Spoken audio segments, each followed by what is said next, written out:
Good evening and assalamu alaikum to all dear friends. Thanks for the feedback of past many years. I'm really thrilled to know about proceedings in a parliamentary committee regarding journalists and some discussion is going on regarding well-being of journalists and their remaining salaries and all that. Well, I am a realist, see, and objective reality in Pakistan is that from past many decades, education was not a priority of any government, and the educated few were also having very little say or no say in affairs of this beautiful federation. Most of the people here, they believe in majority is authority, though in federation system of checks and balances are always there, and there is a check on majority as well in terms of judicial review of legislative measures.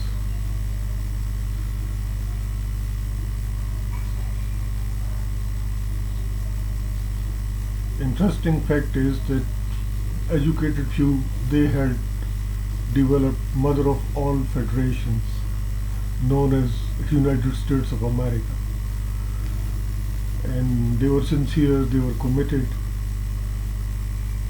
and now that everybody has got a right of vote there in USA with the spread of quality education all around, till inter education is free in the United States of America for everyone and compulsory as well. So they are now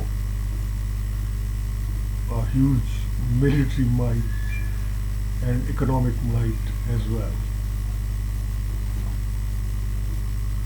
Here in beautiful Federation of Pakistan, we, through written words, through spoken words, we as journalists try to educate everyone that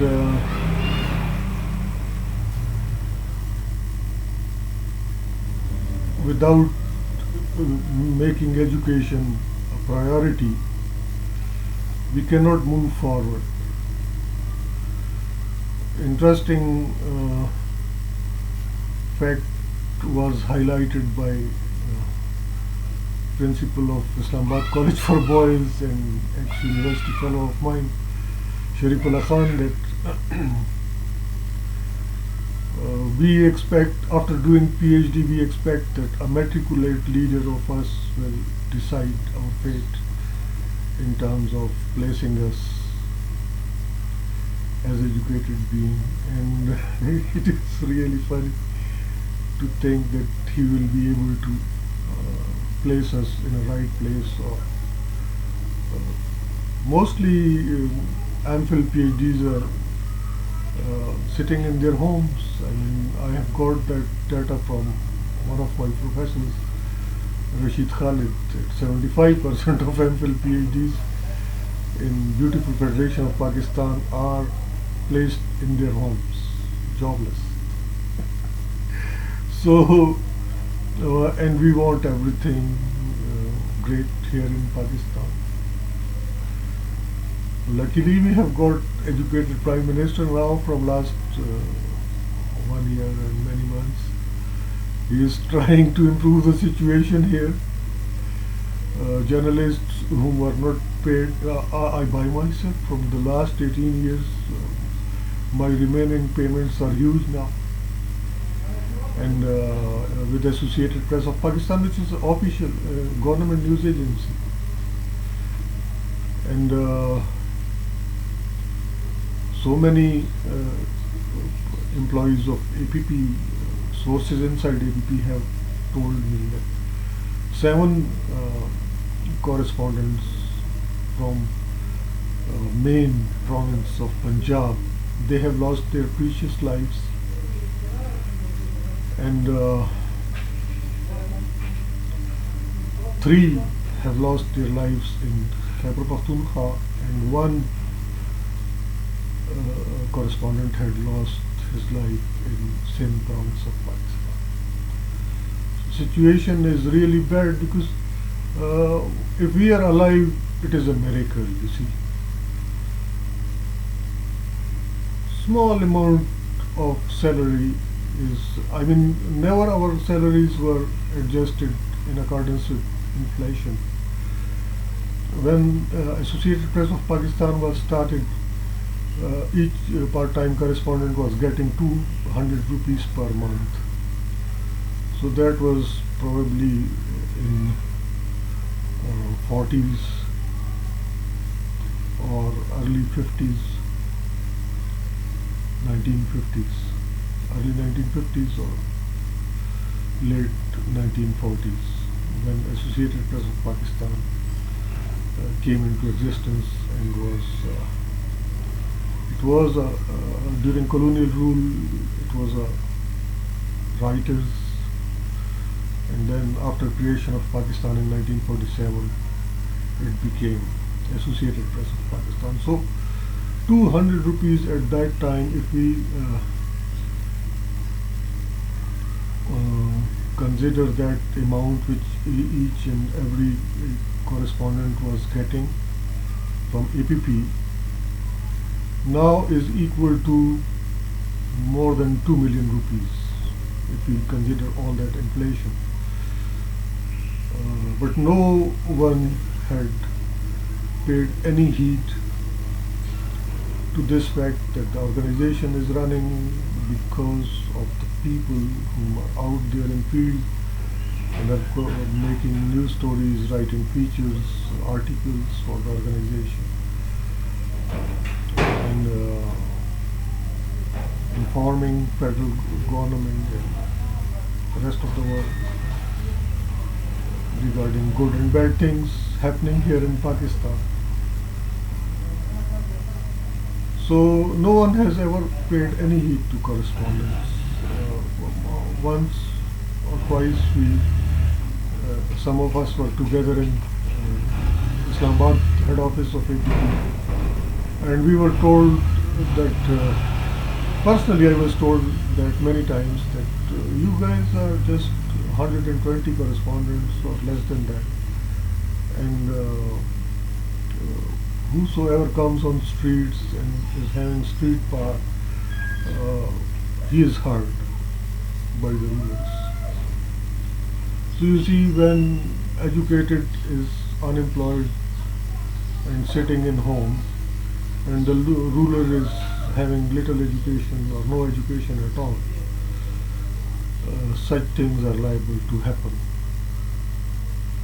So big change in thinking is being required here in beautiful Federation of Pakistan. If really we want to move forward, then we must know that a person having postdoctorate degree or a PhD degree can become a good education minister, can come up with policy, and can run the whole show in a better way. But if we think that matriculate will run education system in a province, or luckily in federal setup we have having an educated education minister, but the problem is that now after 18th amendment, provincial education ministers are all powerful, and they are supposed to, they are empowered to handle the whole education system here. And if provincial education minister is not that educated, and has never seen a university by himself, how he will manage the affairs of all the universities, and how he will become a policy maker. So these are the realities of the day. I don't have any doubt about sincerity of our Prime Minister and his educated colleagues, and I wish him well and I wish them well. And I'm really thrilled to know that in Parliament some people are discussing plight of journalists whom are now dead. One opposition ex-Interior Minister Rahman Malik Saab had pointed out that many journalists are dead now because of non-payment from their newspapers or from official news agency. So this is his research, and Human Rights Minister is taking deep interest in all this. Hopefully some amicable solution will be there for all. So all those high hopes that people are having now because their expectations were raised. Our Prime Minister, he was talking about New Pakistan during election campaign, and after winning elections he has started talking about state of Medina. Both are having great importance. New Pakistan was a welfare setup, and state of Medina was also a welfare state. So his focus is welfare of the people. Now it depends upon implementing machinery of the government, whether his directives can be implemented or whether he is being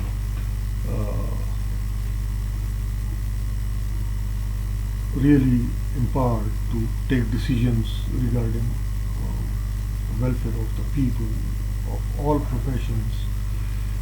Recently there was a very funny situation. We know that price hike is there, that had hit industry adversely, and situation is really bad. And I did my part of job well in time. I had written article for Associated Press of Pakistan in which I have narrated all the ins and outs of price hike and the conspiracy which is being hatched against educated Prime Minister. Obviously cartels, they do such things once they are having some links with opposition. And in absence of education, both government and opposition are just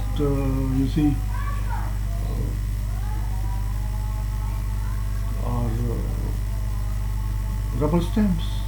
They don't have any effect on the people, because the issues which they are involved in are of personal nature. They cannot tolerate each other. In olden times, the Prime Minister, when he came into power, he was heard as saying that he wants to throw all his opposition into sea. Well, as I have said so many times, that fascist and Nazi influences are here in politics of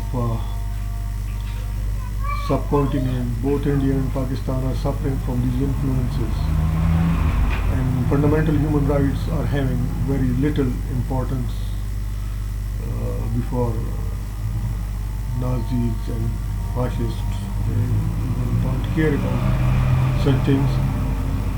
So luckily, Constitution of both India and Pakistan has guaranteed fundamental human rights to the people of both India and Pakistan. The hope is there that the moment educated will come forward, or they will be having some space to come forward and they will be involved in decision making, then things will improve.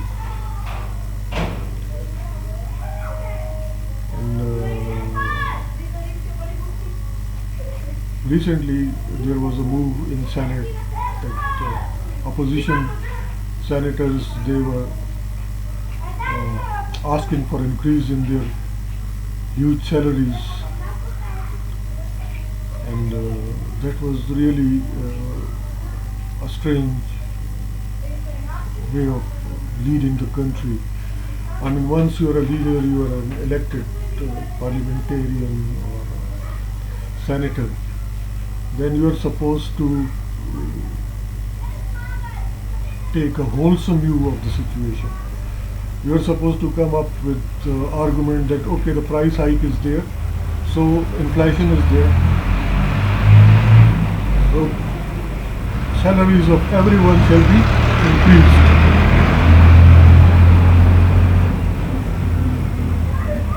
I repeat that if you are really a leader and are a member of Senate, that you are supposed to talk like this, that now that the price hike is there due to inflation, so the wages and salaries of everyone here in Pakistan shall be increased.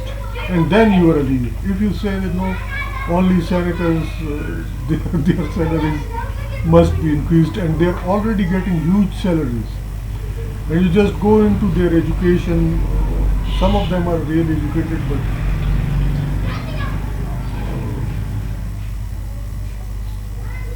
many of them are, you see, there only for status sake.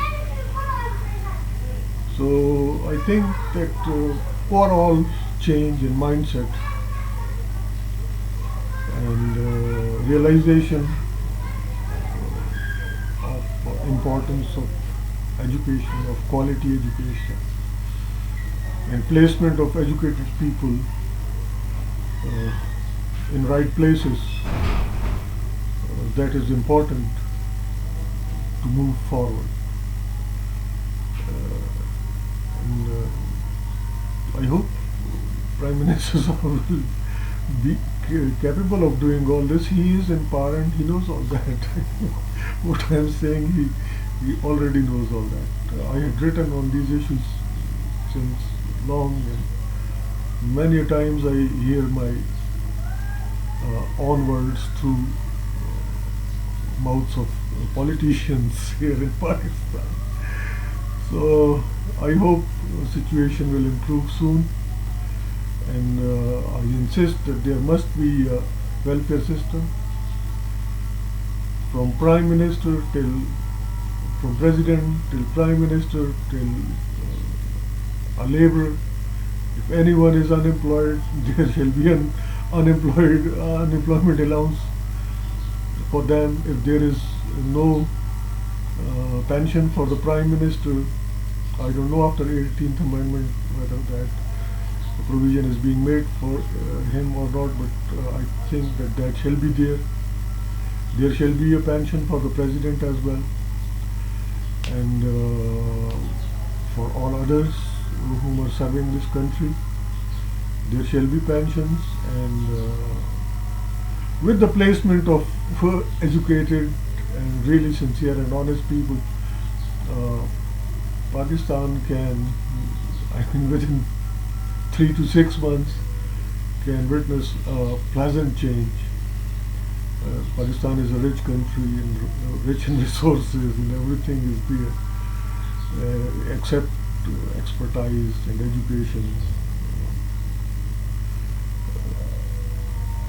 Even private sector is lacking expertise and education and is mismanaged.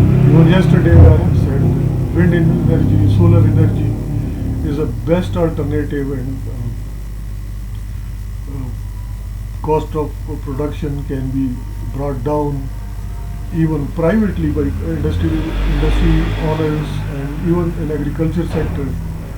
Um, Big landowners and small landowners even can opt for it and can bring down cost of production, and by this way they can ensure sale of their product as well.